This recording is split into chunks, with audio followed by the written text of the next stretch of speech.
Hello दोस्तों, नमस्कार। श्री शिवाय नमस्तुभ्यम, राधे राधे। दोस्तों, आज की वीडियो में जानेंगे आंवला नवमी कार्तिक मास के शुक्ल पक्ष नवमी तिथि को मनाया जाता है, जिसे आंवला नवमी या अक्षय नवमी भी कहा जाता है। शास्त्रों के अनुसार आंवला नवमी से कार्तिक पूर्णिमा तक भगवान विष्णु आंवला वृक्ष पर निवास करते हैं। इसीलिए इन दिनों आंवला वृक्ष की पूजन करने का विशेष महत्व होता है और माता लक्ष्मी की असीम कृपा प्राप्त होती है। कहा जाता है इस दिन आंवला वृक्ष का प्रकट हुआ था। इस दिन आंवला वृक्ष की पूजन करने का विशेष महत्व है और कौन कौन सा उपाय क्या क्या करना है आपको इसी वीडियो में मिलेगा। वीडियो को आप लोग अंत तक देख बने रहिएगा। कौन सा उपाय करने से माता लक्ष्मी की कृपा प्राप्त होती है और बहुत ही सरल विधि से उपाय है। जो पहले तो हम जान लेते हैं कि आंवला नवमी कब है। तो आंवला नवमी इस बार कार्तिक मास शुक्ल पक्ष नवमी तिथि को का प्रारंभ 30 अक्टूबर गुरुवार सुबह 10:07 से नवमी तिथि का प्रारंभ होगा। 31 अक्टूबर शुक्रवार को 10:30 तक रहेगा आंवला मतलब की नवमी तिथि। तो उदया तिथि के अनुसार देखते हुए 31 अक्टूबर दिन शुक्रवार को आंवला नवमी का व्रत रखा जाएगा। मतलब 30 अक्टूबर से शुरू होगा दिन गुरुवार से, लेकिन उदया तिथि के अनुसार व्रत रखा जाता है। तो जो भी उपाय आपको करना, जो भी पूजन करना है, उसको आपको 31 अक्टूबर को करना है। तो आपको क्या क्या करना है, तो चलिए हम आपको बताते हैं एकदम सरल विधि से। तो उस दिन आपको आंवला नवमी के दिन से और कार्तिक पूर्णिमा तक आपको नियम बनाना है। तो पहले तो आप जान ले कि आंवला नवमी के दिन आपको क्या करना है। तो आंवला नवमी के दिन सुबह आप स्नान कर लें, हो सके तो पीला या लाल वस्त्र। उस दिन शुक्रवार है, माता लक्ष्मी का दिन भी है। और उसके बाद में फिर 1 लोटा जल लीजिएगा, लाल पुष्प मिल जाए तो पुष्प लेकर आप आंवला वृक्ष के ऊपर जल समर्पित करिएगा। उसके बाद में आपको एक स्वास्तिक बनाना है और पीला अक्षत आपको जरूर समर्पित करना है, क्योंकि चावल का जो अक्षत होता है इसको चढ़ाना विशेष महत्व होता है और माता लक्ष्मी की कृपा भी प्राप्त होती है। तो आपको लंबी बाती का देसी घी का दीपक लगाना है। आप दीपक में 1 दीपक भी लगा सकते हैं, 5, 7, 9 इस तरह आप दीपक लगा सकते हैं। उस दिन दीपदान का विशेष महत्व है। तो आंवला वृक्ष के नीचे भगवान विष्णु माता लक्ष्मी का ध्यान करते हुए आपको दीप जलाना। उसके बाद में आपको परिक्रमा हो सके तो 108 परिक्रमा करें, नहीं तो 21, 51 जैसे भी आपका सामर्थ्य हो, 11 तो परिक्रमा करने का विशेष महत्व है। विष्णु भगवान माता लक्ष्मी का ध्यान करते हुए आप परिक्रमा करिएगा वृक्ष का। उसके बाद में आपको स्वास्थ्य जरूर बनाना है। थोड़ा सा आप रंगोली भी बना सकते हैं, क्योंकि माता लक्ष्मी को स्वास्थ्य के रंगोली, अक्षत, लाल पुष्प ये सब बहुत ही प्रिय है विष्णु भगवान को। तो इसी तरह आपको पूजन करना है। पूजन जब आप परिक्रमा कर लें, सारा पूजन आपका हो जाए, तो उसके बाद जो छाल होती है उस छाल को आपको अपने पल्लू में ले लेना है। हाथ से गिराकर छाल को पल्लू में ले लेना है, माता लक्ष्मी का ध्यान करते हुए। कहा जाता है ये उपाय करने से आपके घर में माता लक्ष्मी की सदैव कृपा बनी रहेगी। तो उस छाल को अपने पल्लू में लेने के बाद में आपको लाल वस्त्र में लपेट कर अपनी तिजोरी, जहां आप धन संपदा अपना रखते हो स्थान, वहां पर आप रख दीजिएगा।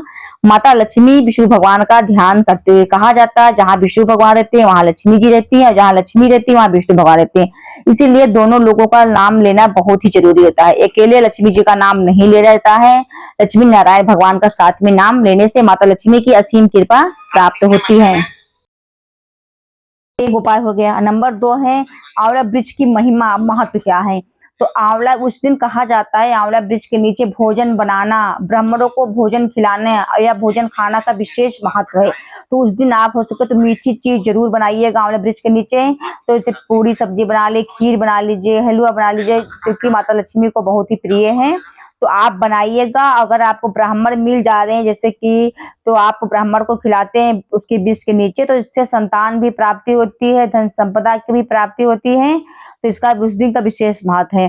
तो आप आंवला नवमी से कार्तिक पूर्णिमा तक जैसे हमने कहा नियम बनाइएगा। उस दिन तो आपको इतना पूजन करना है। आंवला नवमी के दिन रोज आपको 5 दिन का ये नियम होता है कि आप स्नान कर रहे हो, उसके बाद में 1 लोटा जल समर्पित कर दें और 1 देसी घी का दीपक लगाएं, 5 बार परिक्रमा करें। इतना आप 5 दिन कर लेते हैं तो पूरे कार्तिक महीने का स्नान करने का फल आपको प्राप्त हो जाएगा। हो सके तो ये जो 5 दिन का दिन होता है ना, अगर आप सुबह 3 अगर आप पूरे कार्तिक महीना ना स्नान कर पाए हैं तो ये 5 दिन अगर आप सुबह 3 बजे उठकर स्नान कर लेते हैं और तुलसी के सामने दीप जलाएंगे, आंवला वृक्ष के नीचे दीप जलाएंगे, बेलपत्र वृक्ष के नीचे दीप जलाएंगे, तो आप को दीप दान का फल भी प्राप्त होगा और माता लक्ष्मी विष्णु भगवान की कृपा बनी रहेगी। कहा जाता है पूरा ये कार्तिक महीना विष्णु भगवान को समर्पित होता है। तो अगर पूरे महीना नहीं कर पाते हैं कार्तिक में स्नान, तो ये 5 दिन करने से पूरे महीने कार्तिक स्नान का फल प्राप्त होता है। तो इसी तरह आपको करना है आंवला नवमी की पूजन। हमने आपको एकदम सरल विधि से बताया है। 2 उपाय भी हमने आपको इसमें बताया है। तीसरा उपाय जैसे कि हमने कहा दीपदान का बहुत महत्व है, तो आप दीपदान जरूर करिएगा आंवला वृक्ष का। शाम को और शाम के समय आप दीप लगाइएगा प्रदोष काल में, और उसके बाद में कनक धारा स्रोत का पाठ जरूर पढ़िएगा उस दिन आंवला नवमी के दिन। कहा जाता है वो जो कनक स्रोत धारा स्रोत पाठ होता है, अगर आपको नहीं पाठ है मतलब पता है तो आप मोबाइल में सर्च कर लेंगे तो वो आ जाएगा। तो वहीं दीप जलाइएगा, वहीं बैठकर आपको आंवला वृक्ष के नीचे ही प्रदोष काल में पढ़ना है। ये तीसरा उपाय है। अगर इतना आप करते हैं तो आपके घर में माता लक्ष्मी विष्णु भगवान की सदैव कृपा बनी रहेगी। तो इसी तरह आपको आंवला नवमी की पूजन करना है वृक्ष की, और उसके बाद में आपको ये उपाय करना है। भोले बाबा को भी 1 लोटा जल समर्पित करना है और आपको एक दीपक जलाना है। एक उपाय है, बहुत ही रोगीला व्यक्ति है, रोग कष्ट मतलब दूर नहीं हो रहा है, बहुत ज्यादा बीमार रहते हैं, तो आंवला नवमी के दिन ये उपाय आप लोग रोग मुक्ति के लिए है। जैसे कि गुरु जी ने बताया है, शिव महापुराण का उपाय है, पंडित प्रदीप मिश्रा जी द्वारा ये उपाय बताया गया है। तो जो 9:15 को आंवला मिल जा रहा है तो आंवला की पत्ती मिल जा रही तो आंवला की पत्ती, या आंवला का पाउडर या सूखा आंवला जो भी मिल जाए, आंवला मिल जाए आपको, उसको आपको अपने पात्र में डाल लेना है, फिर जल भर लेना है। और शिवलिंग आप शिव मंदिर में भी जाके कर सकते हैं अगर आसपास मंदिर है, नहीं तो अगर आपके घर में शिवलिंग है, कंकड़ शंकर है शिहोर का, तो उस पे आपको जल समर्पित कर देना है। और जो रोग है उसका नाम लेते हुए अपने तो आपको समर्पित कर देना, श्री शिवाय नमस्तुभ्यम कहते हुए, और जल को झेल लेना है। जल को लेने के बाद में आपको जो व्यक्ति बहुत रुगीला है उसको आपको दे देना है या उसको पिला देना है। तो कहा जाता है जितना भी रोग रीला व्यक्ति है उसकी रोग जरूर समाप्त हो जाती है ये उपाय करने से, क्योंकि आपको 9:15 आंवला का उपाय है। अगर आप आंवला नवमी के दिन करते हैं तो विशेष करके उसकी नवमी के दिन भूल कर भी कौन गलती नहीं करना है, इस चीज का भी आप लोग विशेष ध्यान रखिएगा। कौन सी गलती नहीं आपको करना, ये गलती अगर आप कर देते हैं तो इससे माता लक्ष्मी आपसे नाराज हो जाएंगी।